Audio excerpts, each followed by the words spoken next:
من كنت مولا فهذا علي مولا من كنت مولا فهذا علي مولا.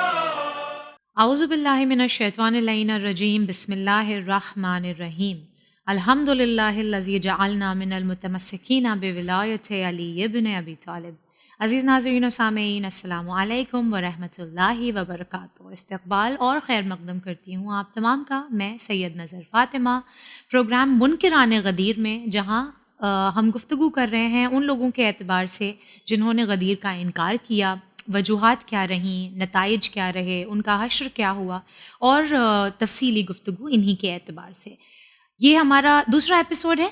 گزشتہ ایپیسوڈ میں ہم نے جہاں بات چھوڑی تھی انشاءاللہ گفتگو وہیں سے پھر سے شروع کریں گے، اور اس گفتگو میں میرا ساتھ دینے کے لیے موجود ہیں خواہر تفسیر فاطمہ رضوی. السلام علیکم خواہر. وعلیکم السلام ورحمۃ اللہ. پھر سے بہت بہت شکریہ آپ کا کہ آپ اس گفتگو کو مکمل کرنے کے لیے ہمارے ساتھ موجود ہیں. شکر گزار ہوں میں. خواہر، آغاز کریں گے وہیں سے جہاں ہم نے پچھلے ایپیسوڈ میں بات کو چھوڑا تھا کہ توحید اور رسالت کے جو لوگ مخالف تھے وہ اتنا زیادہ ابھر کر سامنے نہیں آئے جتنا کہ جو ولایت کے مخالفین تھے وہ آگے آئے. اور اسی سے جڑتا ہوا یہ سوال پہلا جو میں آپ سے کر رہی ہوں کہ توحید اور رسالت کا انکار کرنے والوں پر اگر ہم دیکھتے ہیں تاریخ میں، اگر اسٹڈی کرتے ہیں اور آنکھوں کو پلٹ کے دیکھتے ہیں، تو ہمیں ان کے اوپر عذاب جو ہے وہ فوری طور پر نازل ہوتا ہوا نظر نہیں آتا ہے. مگر بات جب ولایت کی آتی ہے تو حارث بن نعمان کا جو واقعہ ہے وہ دلیل ہے، اور بہت پختہ دلیل ہے کہ فوری طور پر فوراً ان کے اوپر عذاب نازل ہوتا ہے. تو کیا وجہ ہے کہ توحید اور رسالت کے جو منکرین ہیں، مخالفین ہیں، ان پر عذاب فوراً نہیں نازل ہوتا، مگر ولایت کا جو انکار کرتے ہیں ان پر عذاب نازل کرنے میں اللہ وقت نہیں لگاتا؟ اعوذ باللہ من الشیطان الرجیم. بسم اللہ الرحمن الرحیم. وبہ نستعین وہو خیر وناصر ومعین. سوال اکثر پوچھا جانے والا سوال ہے جی، اور اکثر لوگوں کے ذہن میں آنے والا سوال ہے. سوال کے جواب کی تمہید کے لیے مجھے آیت سورہ بقرہ 256 کا سہارا لینا پڑے گا. جی. خداوند کریم سورہ بقرہ میں فرماتا ہے لا اکراہ فی الدین، کوئی جبر دین میں نہیں ہے. یعنی توحید کے قبول کرنے میں کوئی جبر نہیں ہے، نہیں. یعنی تم کسی کو جبراً مسلمان نہیں بنا سکتے. ہاں. لیکن ایک بار اگر تم نے توحید کو قبول کر لیا، اگر تم مسلمان بن گئے، اگر تم نے کلمہ پڑھ لیا، تو پھر جو کچھ بھی اس کی طرف سے آ رہا ہے سب قبول کرنا ہے، وہ سب تمہیں قبول کرنا پڑے گا. اب اس معاملے میں تم لا اکراہ فی الدین کی آیت کو استعمال نہیں کر سکتے، نہیں لا سکتے. یہ آیت صرف اسلام کے قبول کرنے کے لیے کہ کسی کو جبراً تم مسلمان نہیں بنا سکتے. کوئی اپنی خوشی سے اقرار کر رہا ہے، بہت خوب، اس کا استقبال کیا جائے، لیکن جبراً مسلمان قرآن منع کر رہا ہے. بالکل. اگر ایک انسان قبول کر لیتا ہے تو پھر اللہ کی طرف سے جو کچھ بھی نازل ہو رہا ہے وہ اسے آپ یہ نہیں کہہ سکتے ہم بنا وضو کے نماز پڑھیں گے، دین میں جبر نہیں ہے. ہاں، تو اللہ جو کچھ بھی نازل کرے گا اب آپ کو قانون الہی ہے نا، جی، قبول کرنا پڑے گا. بالکل. میں آپ سے سوال کروں، آپ بتائیں اعلان غدیر اللہ کی طرف سے تھا بے شک، کہ نبی کی طرف سے تھا؟ اللہ کی طرف سے. اللہ کی طرف سے تھا. خود حارث نے جب پوچھا تھا آپ کی طرف سے، خدا کی طرف سے، تو نبی نے قسم کھا کے کہا قسم ہے مجھے رب کی، اللہ کی طرف سے. تو اگر کوئی غدیر کا انکار کر رہا ہے، ریشہ کہاں تک پہنچے گا؟ کس کے انکار کا؟ اللہ کا انکار. غدیر کا انکار، آیات قرآن کا انکار، رسالت کا انکار، رسالت کا. یعنی اگر ہم یہ کہنا چاہیں کہ غدیر یا ولایت کا منکر توحید کا منکر ہے تو شاید غلط نہیں ہوگا. نہیں ہوگا. درست ہے. ایک بات. جی. دوسری بات، سورہ مائدہ آیت نمبر 3 پروردگار عالم کہتا ہے الیوم اکملت لکم دینکم واتممت علیکم نعمتی ورضیت لکم الاسلام دینا. آج وہ دن ہے اسلام کامل ہوا، آج کا وہ دن ہے جب میں نے نعمتیں تمام کی، آج کا وہ دن ہے جب اسلام سے اللہ راضی ہو رہا ہے. کتنی خوبصورت بات ہے.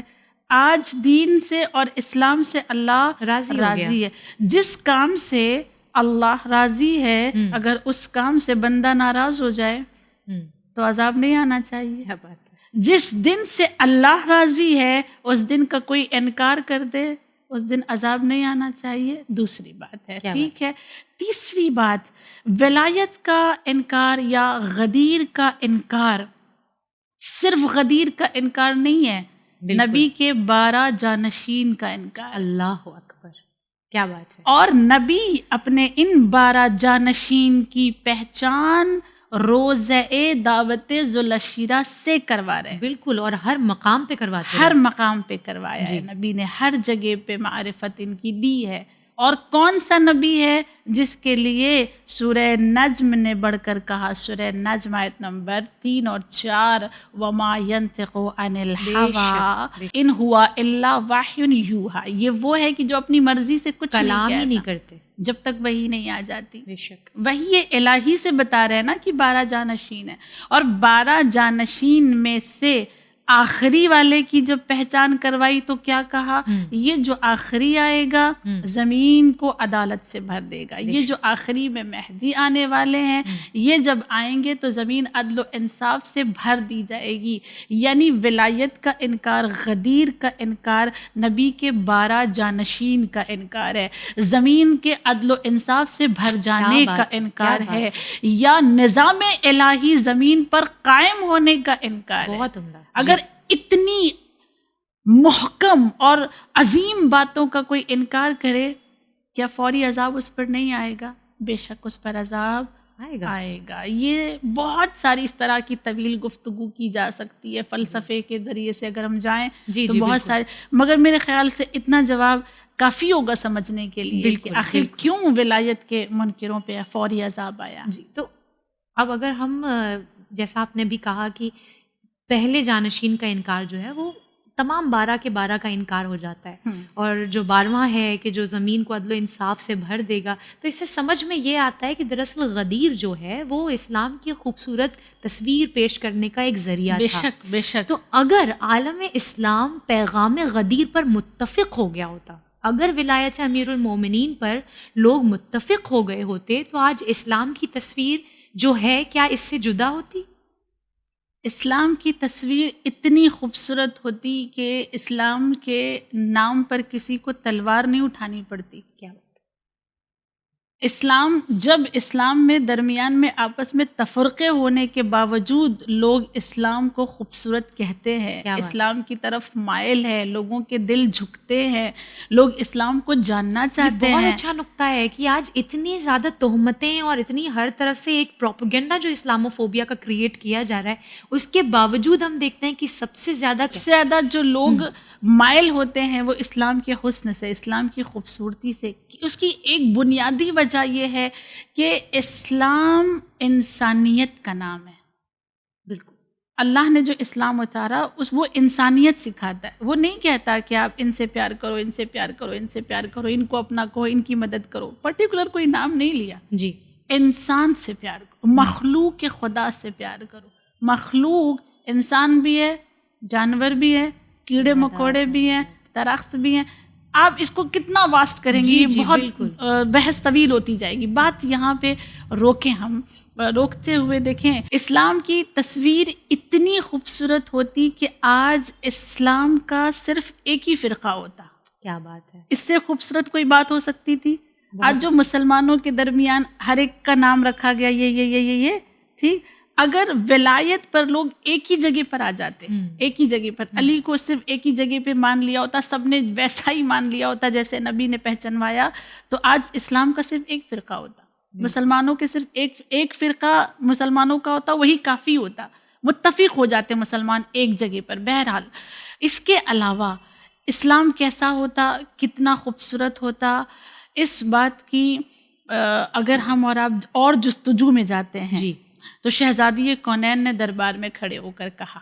بی بی عرض کرتی ہیں، میں بی بی کے جملے آپ کی خدمت میں عرض کرتی ہوں. فرماتی ہیں، خدا کی قسم، میرے شوہر کو میرے بابا نے جن ذمہ داریوں کے لیے چنا تھا، مأمور کیا تھا، اگر وہ امور تم نے علی کے ہاتھوں میں رکھا ہوتا تو علی اس حکومت کو بڑی نرمی سے چلاتے.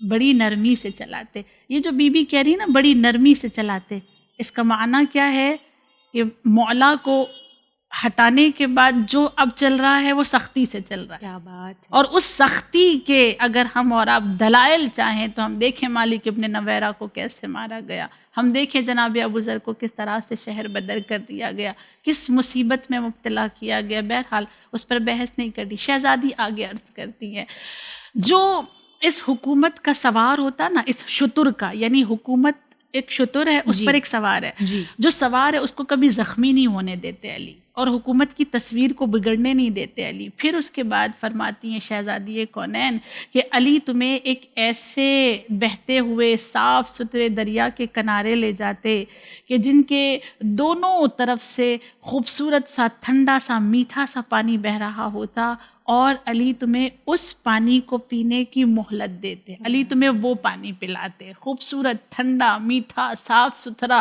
یہ علی اس دریا کے پانی کو کبھی گدلا نہیں ہونے دیتے، کبھی یہ دھندلاتا نہیں. یہ تصویر کبھی دھندلی نہ پڑتی اسلام کی جو پڑ گئی ہے. پھر شہزادی کونین عرض کرتی ہیں علی بیت المال کو ایسے سنبھالتے کہ کبھی اپنی ضرورت کے مطابق بھی اگر لیتے تو صرف اتنا لیتے جتنا ایک پیاسا پانی پی کر پیاس بجھاتا ہے، جتنی ضرورت ہے. بیت المال سے کبھی علی ایکسٹرا نہیں لیتے. یعنی کیا؟ اور شہزادی مولا دلیل ہے، دلیل ہے بالکل. شہزادی گواہ بن رہی ہیں اس بات پر کہ ابھی بیت المال کا صحیح استعمال نہیں ہوا. آپ جو کہہ رہی نا حکومت گواہ، ایک روایت میری نظر سے گزری تھی، مجھے یاد آ رہی اس موقع پر، کہ جہاں پہ بیت المال رکھا ہوتا تھا نا، جی جمع ہوتا تھا، جی مولا جب جمع ہوئے بیت المال کو بانٹ کر اس زمین کو خالی کرتے تھے تو اس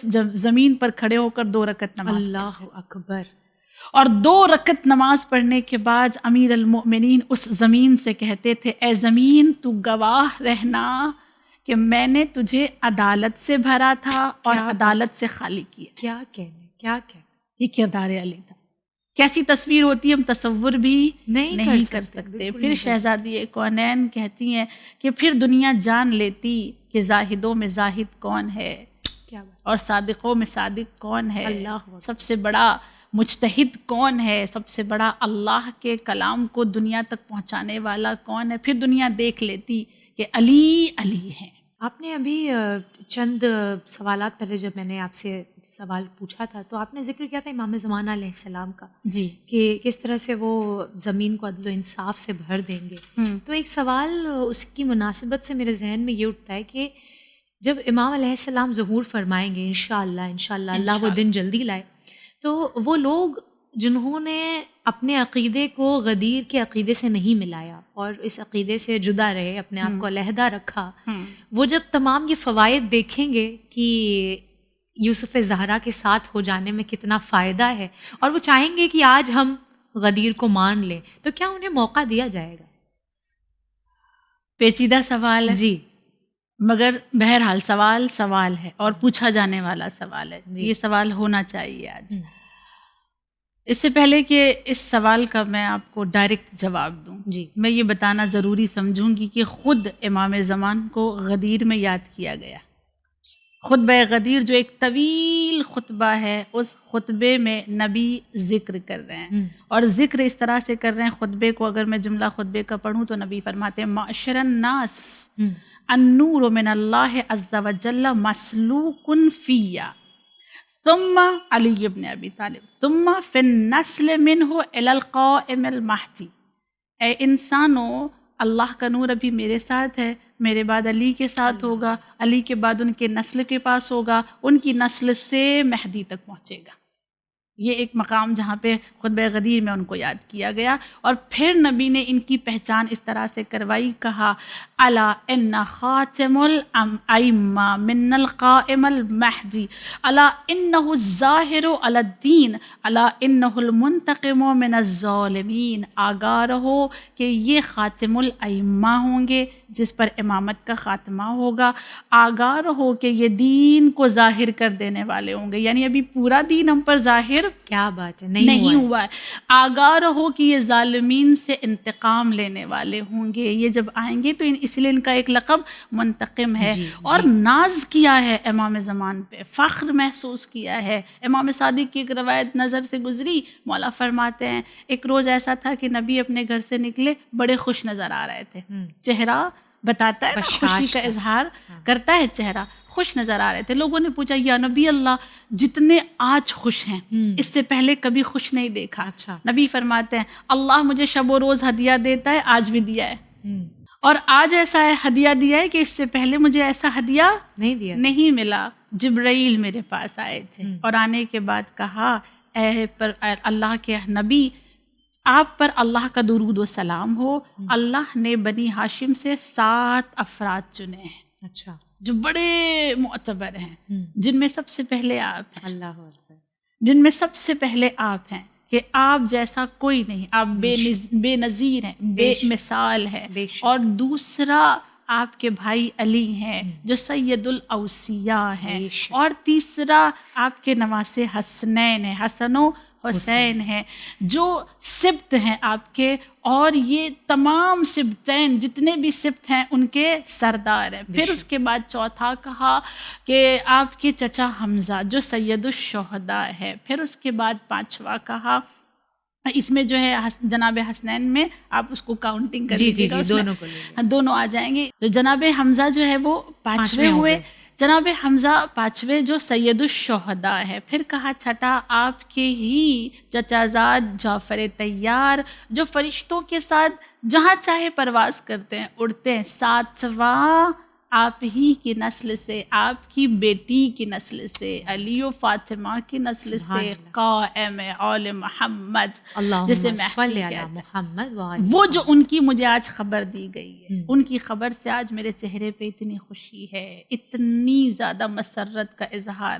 جب ان کی خبر دی گئی تو یہ اتنے خوش تھے. ٹھیک، اب اس کے بعد ہمارا سوال یہ ہے کہ اگر اس قدر وہ دلوں کو سکون دینے والے ہیں، جی وہ ذات جو پس پردہ ہے، جی نبی کے ابھی خوشی ملی ہے، صرف خبر ملی ہے تو اتنے خوش ہیں، پھر وہ ذات کیسی ہوگی؟ بے شک. ان کے آنے کے بعد لوگوں کو کیسی خوشی ملے گی؟ بے شک. ان کے آنے کے بعد لوگ ان کے کیسے عاشق ہوں گے، یہ ہم تصور نہیں کر سکتے. بے شک. اگر آپ کا سوال یہ ہے کہ کیا ان کے آنے کے بعد کوئی آنا چاہے گا تو راستہ کھلا ہوگا، میں آپ کے سامنے ایک سوال کرتی ہوں. نبی کریم کی زندگی کے 2 پہلو تھے، ایک بعثت سے پہلے، ایک بعثت کے بعد. کیا دونوں پہلوؤں میں نبی کے اخلاق میں کوئی فرق تھا؟ کیا بات ہے، بالکل نہیں. فرق تھا؟ نہ، فرق نہیں تھا. معاف کرنے کے انداز میں فرق تھا؟ نہ، نہیں تھا.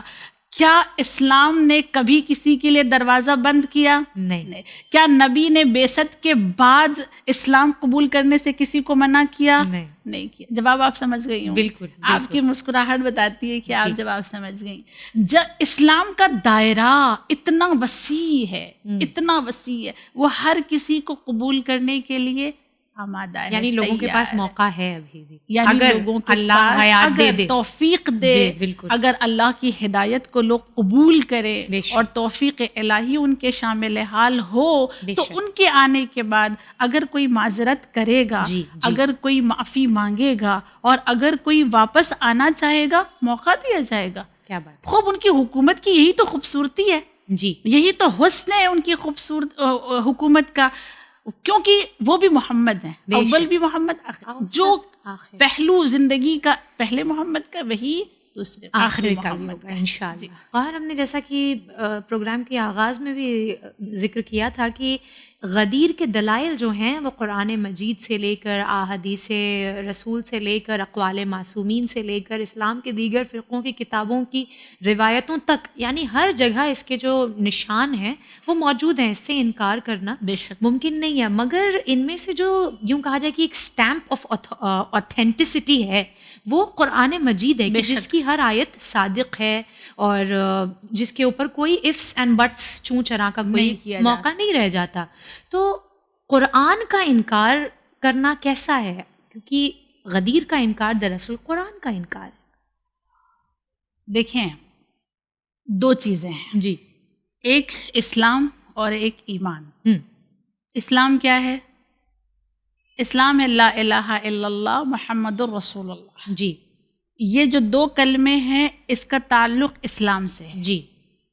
اگر یہ 2 کلمے کوئی اپنے زبان سے جاری کرے اور دل سے قبول کرے ان دونوں کلمے کو تو وہ دائرہ اسلام میں کر لیا، وہ اسلام میں آئے گا. جی.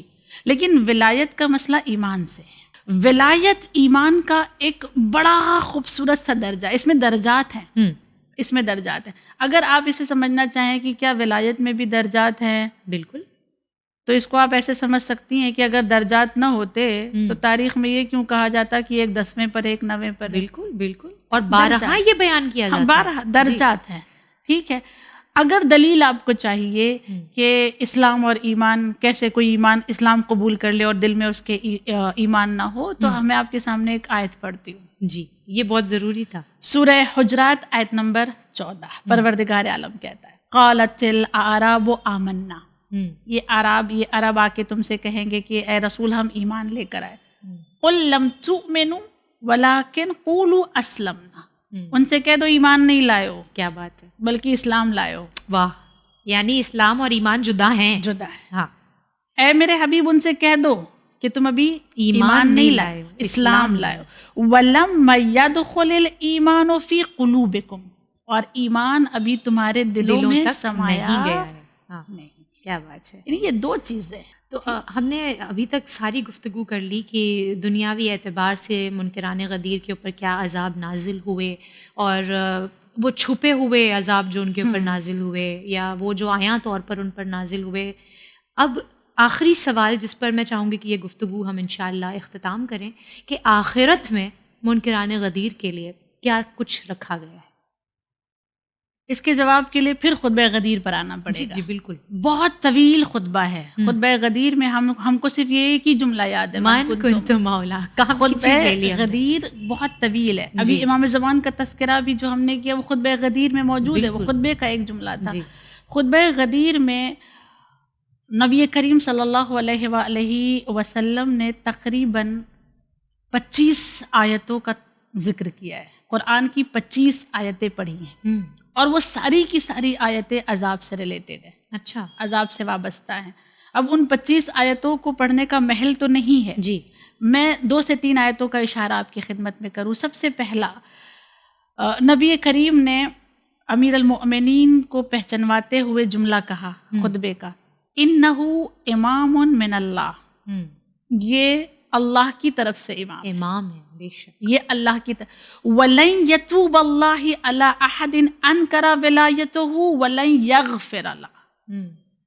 یعنی اور وہ لوگ جو اس کی ولایت کا انکار کریں گے اللہ ان کی توبہ کو قبول نہیں کرے گا. ٹھیک. اس کے بعد نبی کریم نے ایک آیت پڑھی، اور وہ آیت تھی سورہ بقرہ کی آیت نمبر 24، اور فرمایا وَقُودُهَا النَّاسُ وَالْحِجَارَةُ أُعِدَّتْ لِلْكَافِرِينَ. یعنی اور اس آگ سے ڈرو جس کے ایندھن انسان اور پتھر ہے.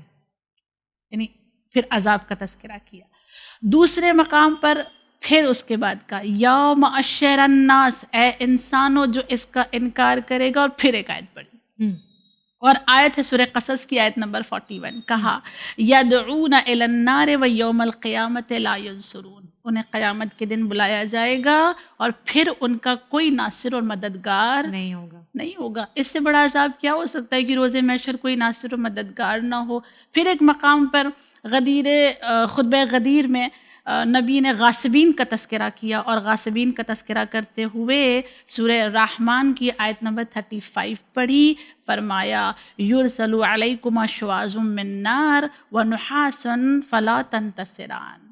اور تمہارے لیے آگ کا سبز شعلہ ہوگا، تمہیں اس سے بچانے والا کوئی نہ ہوگا، کوئی ناصر و مددگار نہیں ہوگا. سب سے بڑا عذاب تو یہی ہے نا کہ محشر میں کوئی ناصر و مددگار نہ ہو, اس لیے کہ جب سب سے ہر بڑی کوئی نفسا نفسی کے عالم میں ہو. سب سے بڑی مشکل وہیں پر ہوگی. اب آیات کے بعد اگر میں روایات پر آؤں تو 2 روایت, صرف 2 حدیث ہے آپ کی خدمت میں.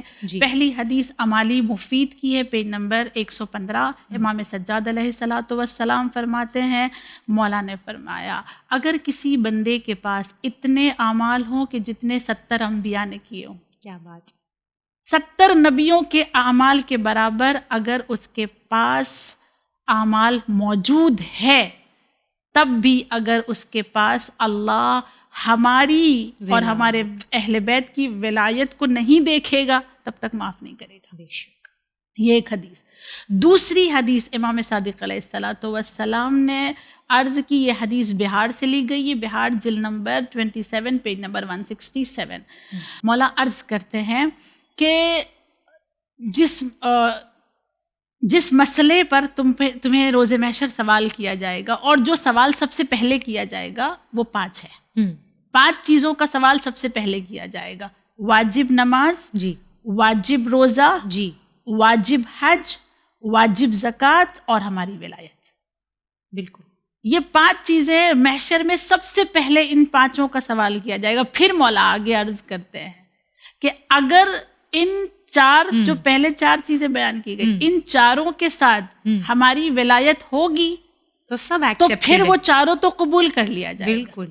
لیکن کسی کے پاس 4 چیزیں ہوں اور آخر میں جو ہماری ولایت ہے وہ نہ ہو تو پھر یہ 4 سب کچھ خارج ہے, رد کر دیا جائے گا, یہ سب کچھ ختم کر دیا جائے گا, یہ قابل قبول نہیں نہ ہوگا. اس طرح کی احادیث موجود ہے. یہی وجہ ہے, اب میں اپنی بات ختم کروں, یہی وجہ ہے کہ قرآن مجید میں جو آیات ہے کہ تمہارے اعمال میزان میں تولے جائیں گے, تو امام فرماتے ہیں نحن میزان اللہ, سبحان اللہ. ہاں, ہمارے جد علی میزان ہے, ولایت اہل بیت میزان ہے.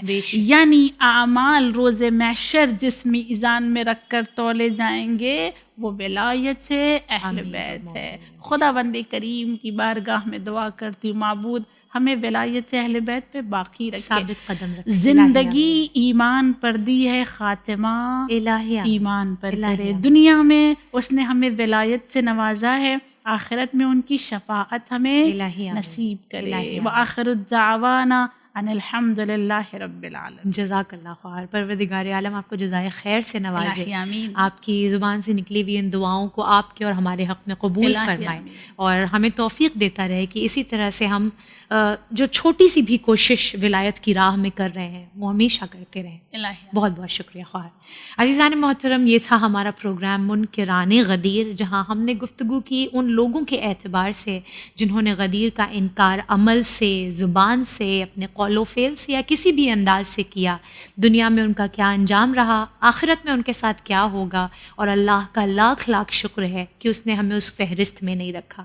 بس دعا گو ہیں کہ اس فہرست میں ان قریب یا آخرت تک ہمارا نام کبھی شامل نہ ہونے پائے, اور اللہ اس نعمت ولایت کو ہمارے ساتھ ساتھ ہماری نسلوں میں باقی رکھے. اسی کے ساتھ میں سید نظر فاطمہ لیتی ہوں آپ تمام سے وداع. اپنی دعاؤں میں یاد رکھیے گا ہم کو روز غدیر, اور دیکھتے رہیے چینل ون. فی امان اللہ.